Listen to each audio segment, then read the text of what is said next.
The presenting sponsor of Swoontower Soccer is FVF Law. To find out what makes FVF a different kind of injury law firm, you can visit fvf.law.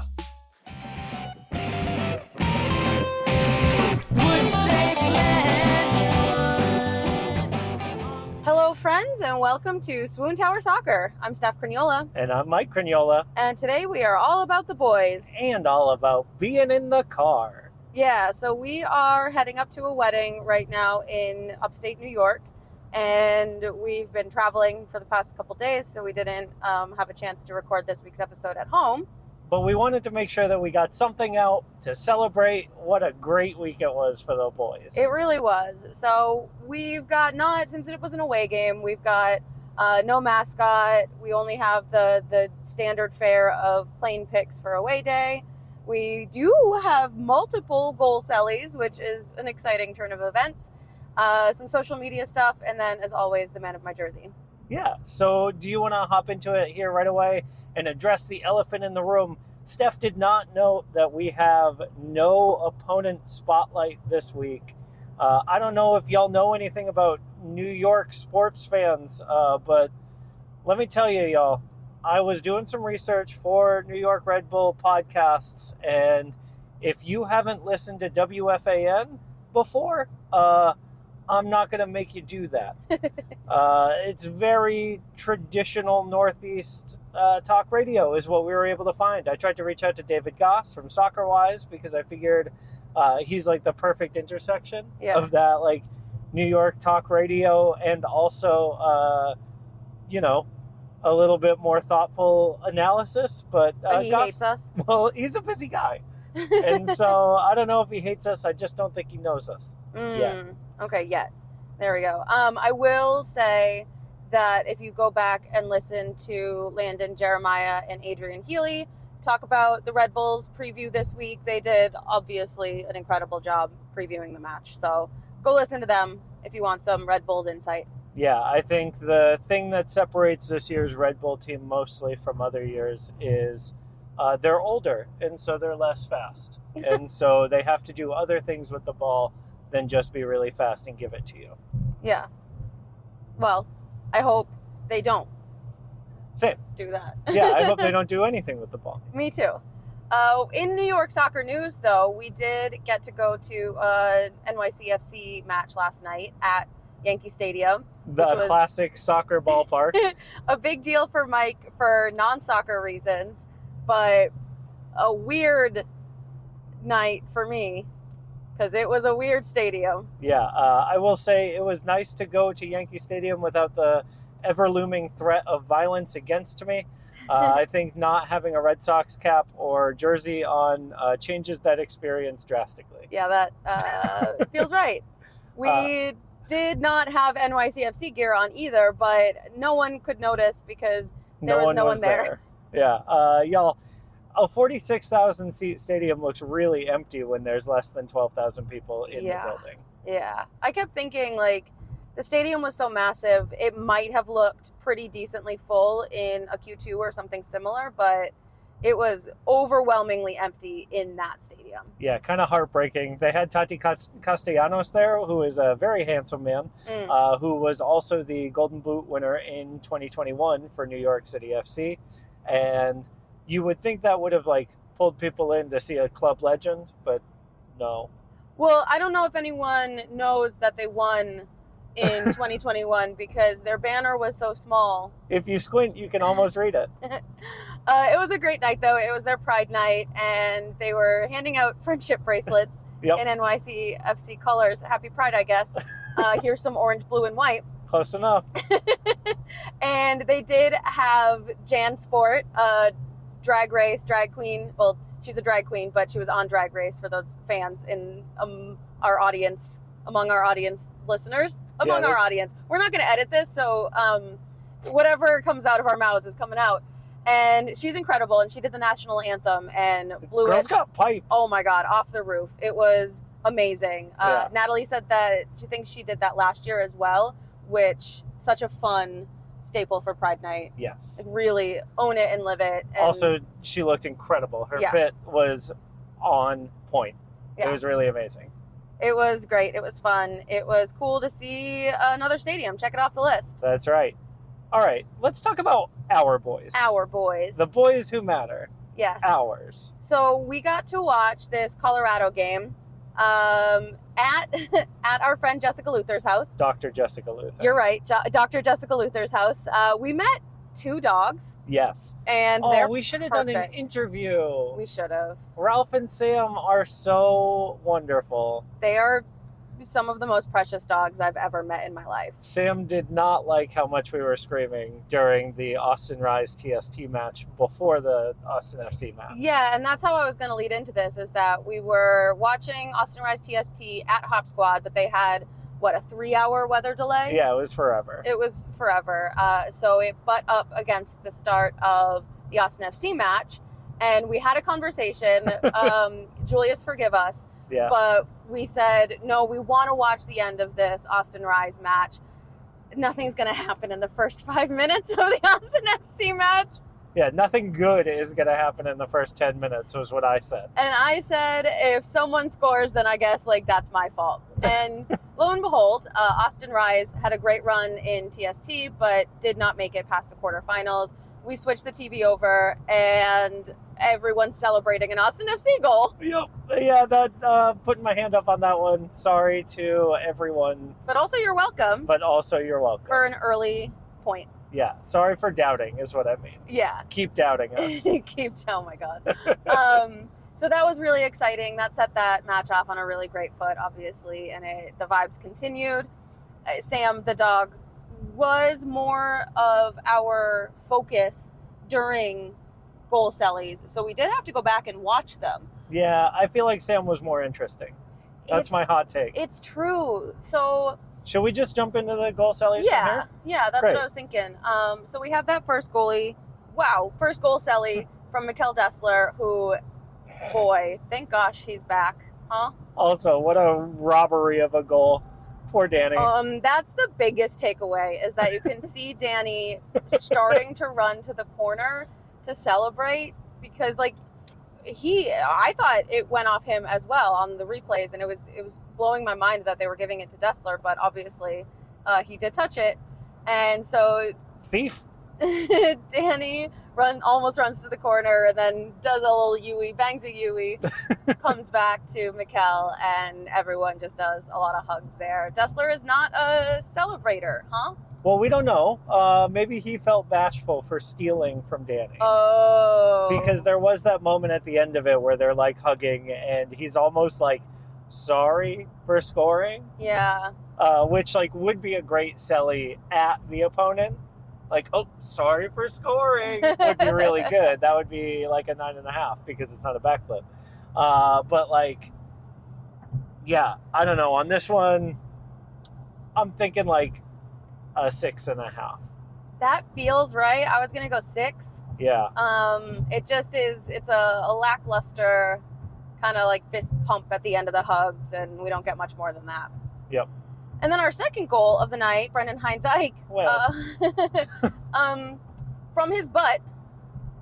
Well, I guess the goal wasn't from his butt. That would be a 10 out of 10 goal. But he heads it in off a set piece and heads it in so hard that he falls on his butt. And then everyone has to kind of pick him up from the ground from there. And does the Celly on the ground. Yeah, which is a little fist bump. He did it, Mike. He did a fist bump. I'm so surprised. I'm happy with goals, but boy howdy, can we get some good sellies? Well, it's new for them. Yeah.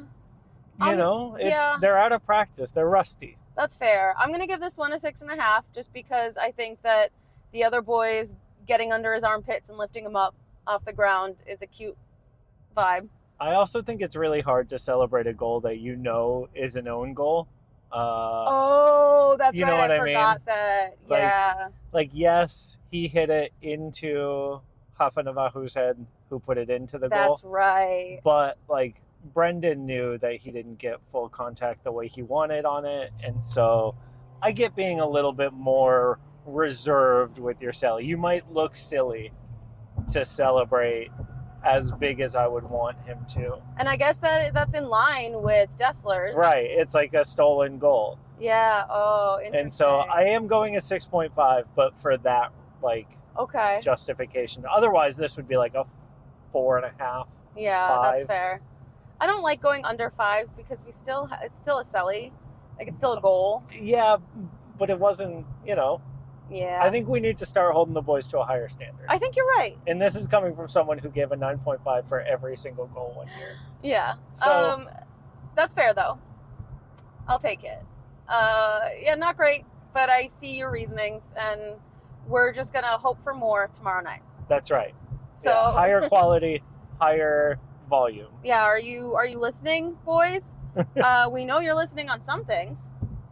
And that leads us into our match Celly rating. That's right. Yeah, it's time to talk about the picture, folks. We've danced around it for quite a bit here on the show. Yeah, for 10 minutes and 40 seconds. Yeah, it is time to talk about the picture. I love that our brand is so strong that tons of people like skeeted at me about this picture immediately when it came out. I feel like we've done a good job setting our brand goals. Yeah, seeing listeners comment on the Austin FC like post of the picture, like, can't wait to hear the Swoontower review.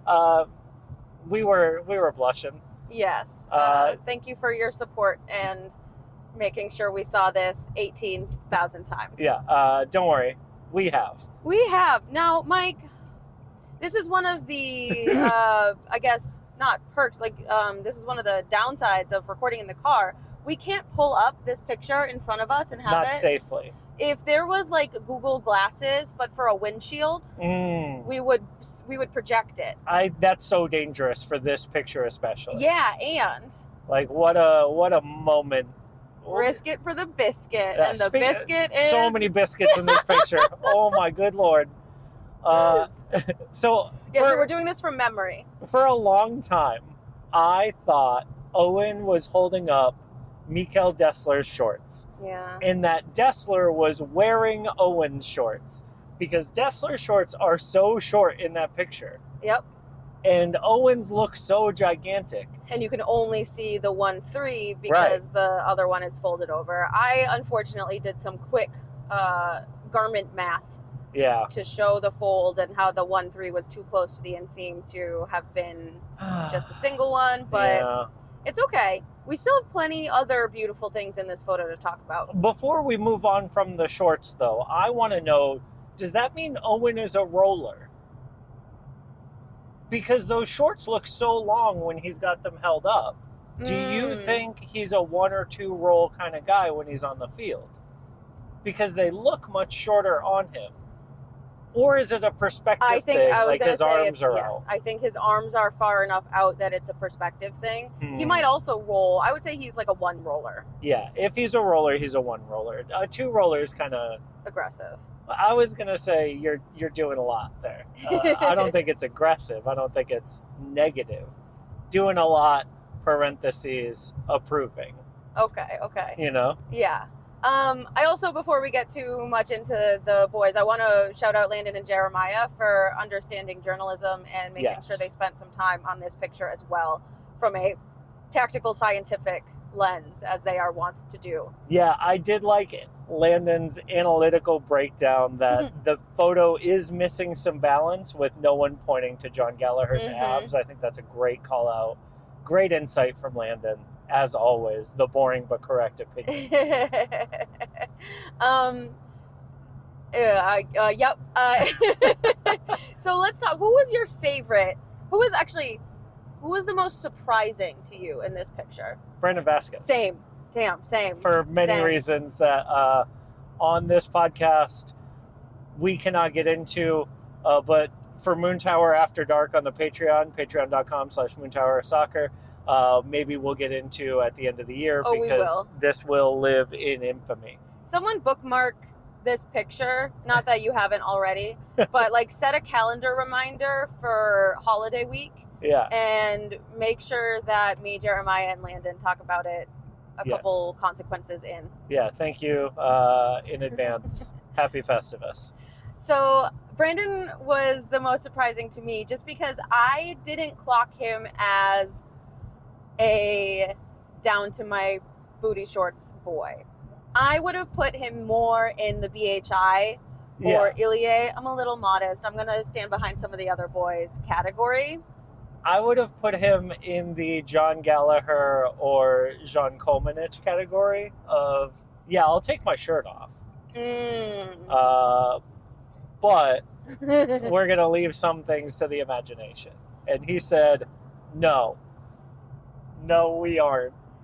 Second most surprising to me, the whimsy of Osman Bukhari. Yes. The Winnie the Poohing. Winnie the Poohing is such a great move. Like, there's been some speculation in fan circles that maybe like modesty is part of his religious beliefs. And if that is the case, I think this is the cutest way to like navigate that line, right? Of like, I mean, I'm not, I'm still being appropriate. Right. And a little silly. It was just it was a level of whimsy, and he had a great game. Yes. And a great smile in the picture. Yes. And He's so cute. He's so cute. And that like level of personality is something that I've really been wanting to see from him. Yeah. And so I loved it. I loved it. Yep. I did like the symmetry of Jean and John, both sides of the photo, giving the ab framing. Yep.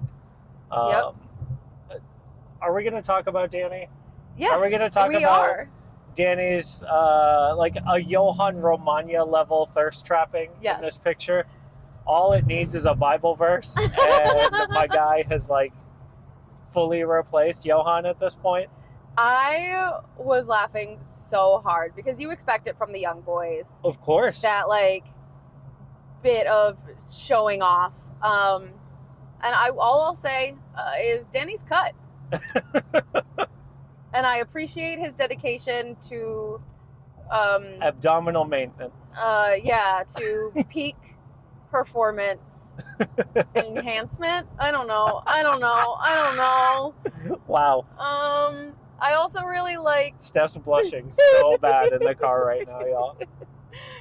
I'm just trying to remind you of the color of Danny's underwear. Gotta live that Venezuela Tinto. Oh, sure, the Vino Tinto. I see where you're going with this. Okay. Yep. Wave that flag. We did have a back row. We had, of course, our young boys, our Riley Thomas, and who else was in the back there? Was Micah back there? My biggest shock in the back row was Alexander Svatok. Oh, yes! Smiling with his shirt off. Dude is ripped, but, like, you can barely see it. That's right. Good for him. I'm glad to see him growing into the game and growing into the, like, vibes. Yes. Do you know what my biggest disappointment this week was with this picture? I don't. Well, you should. Julio Cascante being injured for this picture. Honestly, like, it's a travesty. I mean, it's upsetting. I won't ask this, but you know what? I'm going to ask it. Do you think Julio being in the picture, do you think Julio being not injured means that we get the picture? Yes. Wait. If Julio was on the field, yes, we would still have a picture. Wow, okay. Obviously. All right. Anything else you want to say about this picture? There's so much. The little Pepsi advertisement. Also love seeing who's got shoes on versus their little rolled up toe socks. Honestly, boys with the toe socks, thank you. Yeah. I know what football feet looks like. Yep. Yeah. Yikes. So good work on that. Thank you. We appreciate it. We appreciate your service. But yeah, I think Buru's like brand deal is fascinating. Yeah. And sponsor I think him.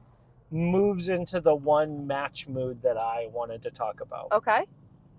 Guilherme Buru, an icon, really thought that scorpion kick was going in. Oh, I know. He was convinced. When he pulled that thing out, he was like, oh, this is going to be a highlight reel goal for me. Yeah. He didn't, like, the idea that he might miss wasn't, was nowhere near his brain. No, that wasn't an option. No. This was going to be, yo, I can't wait to share this out on Instagram all week. Yeah. I'm so sad that it missed. Me too. He was so shocked it missed. That was, like, my favorite part of the whole game. Like, scoring goals, winning, all of that's great. Guilherme Biro missing that scorpion kick was hands down the best part of that game for me. Yeah. I just love him so much. He's great. As much as Landon loves Mikael Dessler, I love Guilherme Biro. That's fair. He's lovable. Yeah. Like a puppy. Yeah. He is the match Scott of the match. I would love to interview him. Oh my gosh. Guilherme, whose car do you like to ride in the best? Who do you want to play in the backyard with? If you could have any snack in the stadium, what would it be?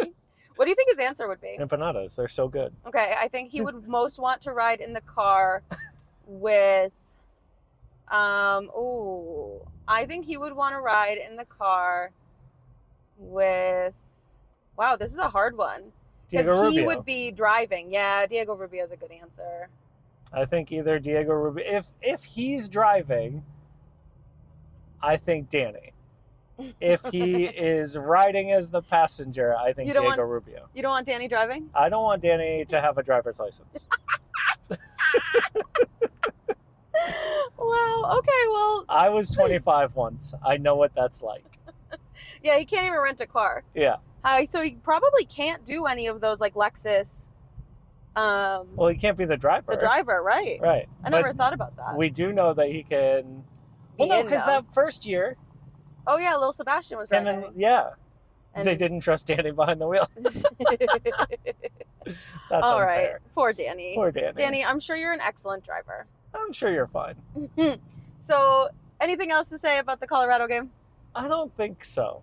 It was fun. It was so fun. It was so great to see the boys gut it out. You know, it looked like a few times all of them had their, like, there was one shot where, like, 6 guys had their hands on their knees and, like, slumped over because of the altitude. And there was one, it was one foul called and everyone just crumpled because it had been a really, like, long time in the box. Yeah. It's funny. It was a wild game, and I'm proud of them for getting through it. Yes. So it wasn't perfect, but the result was, and that's ultimately what mattered on an away trip. Yeah. Okay. All right. Moving on to our social media standouts. Yeah. Important stuff this week, y'all. Yes, very important stuff this week.